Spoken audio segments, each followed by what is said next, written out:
Hello, I'm Mac, and this is Refocusing Barbados. I want to spend a little time focusing on some of the remarks of Sir Kevin Simpson again. And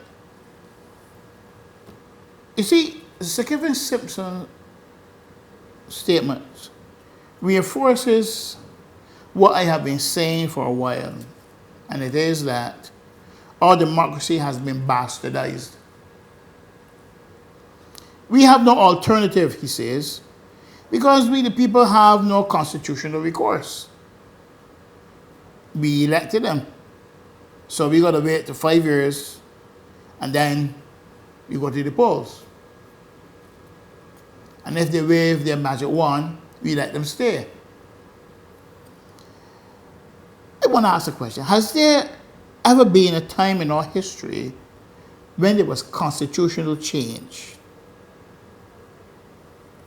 After the citizens had agitated and demanded change? If my memory serves me correctly, every constitutional change after independence has been made without the consultation of the citizens. So in a sense, Sir Kiffin is correct. We have no alternative because we have no recourse. And that is why we continue to have bad behavior on the part of politicians, because as Belgians will say, we can't do nothing about them. But where I disagree with Sir Kiffin is that we the citizens can begin a new day. No politician in Barbados is eager to begin the conversation on recall. None of them. And the reason for that is simple. That if we were to change the constitution where the people have the facility of recall, they know it can also happen to them, so they ain't touching it, period. So the bad behavior continues. They behave badly and at the same time ignore our pleas for moral and ethical rectitude. They score very low, especially as it relates to veracity. So we have no alternative but to hold on. So Sir Kevin says. Sir Kevin, you're really missing the mark here. Your influence is pointed in the wrong direction. But we have ourselves to blame. Because the system we have nurtured works for the politician and their inner circle and not for us. So my advice to the people of this country is ignore Sir Kiffin's remarks. Let us agitate for meaningful change. Let us focus on the real need of our times and for the future of our children. Let us put our heads together to build a truly participatory democracy where our leaders are accountable to us. Belgians, please, we need to fix this problem. Another thing, I'm going to address Ms. Motley today. Mayor, this is Matt talking to you. All right? I followed the estimates debate, I'm sure you did. You were in Parliament for them. And you realize that there was a very sterling presentation being made by Mr. Arthur. Take it easy. Hold on. Mr. Arthur's presentation was hailed by most people who heard it as being very masterful. And it was seen as what we need coming from a person of his caliber. He showed and he demonstrated his depth of experience, his skill as an economist, and he demonstrates to us that he is still in touch. He knows what he is doing, he knows what he is saying. Then last week, we read of the lecture he gave in Grenada. This man has a lot to offer still. Here is white, which should demonstrate a lot of experience and wisdom. Now, Mayor, I can make a suggestion to you. The worth of this suggestion is $1 billion, but I'm not going to charge you a cent. It ain't going to cost you anything. Take out your phone.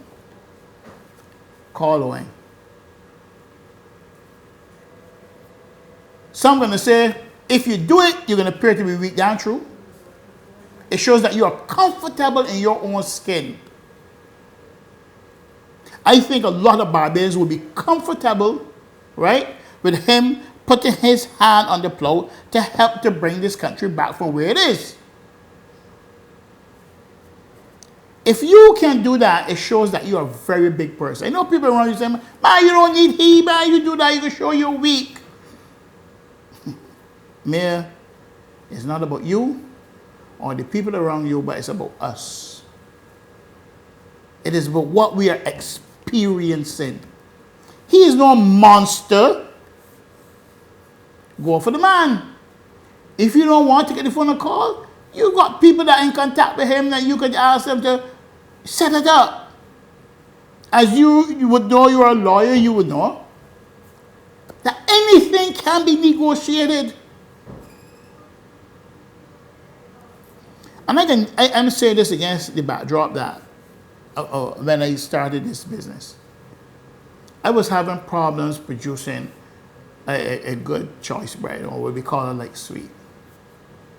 And at the time, me and my father were not on good speaking terms. In fact, we weren't speaking at all. But I knew there was one man in Barbados that I could call, and I could ask him for help, and he wouldn't say no. So I took the phone and I called and said, Daddy, yes, I am having a problem here with choice bread. What is it? Tell me. And I outlined the problems I was having. He said to me, do this, do this, do this, do that. And tomorrow, call me back and let me know what the results are. I did as he told me. And I called him back as he suggested and he advised. And I called him back and he said, how was it? I said, excellent. You know what happened the next day? My father left home and he came to the bakery to make sure that I was being consistent.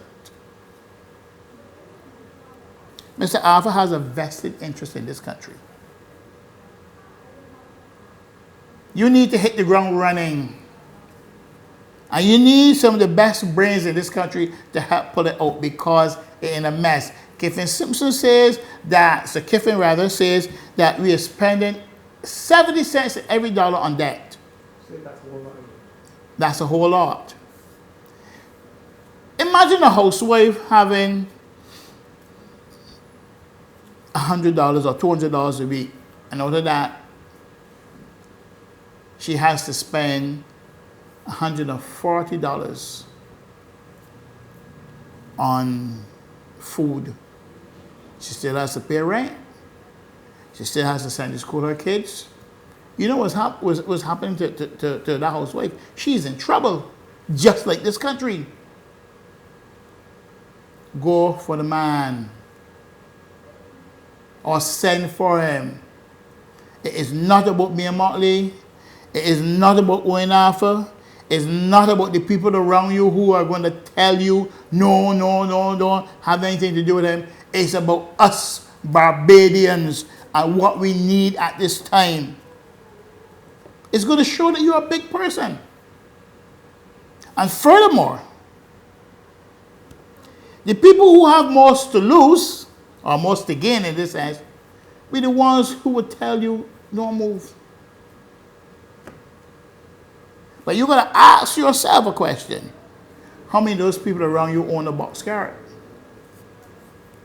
And you got Barbadians whose homes are going under, losing the roofs over their head, can't educate their children as they would like, have difficulty putting food on the table, and men are having difficulties being men. Mia, I want to say this to you. If you listen to people around you who say to you, have nothing to do with Owen, and you fail, you'll be the worst thing in the world. And you know that. Because politics can be a very thankless job. But if you go for Owen and you succeed, even after they advise you not to, they will say, Mayor, she's a boss. Where do you want to be mayor? You see, this is not a popularity contest. This is leadership, and sometimes leadership requires unpopular but wise decisions. Be careful with those people who will set the bar so low that you do not have to jump. Thanks, Mayor. This is coming from Matt to you.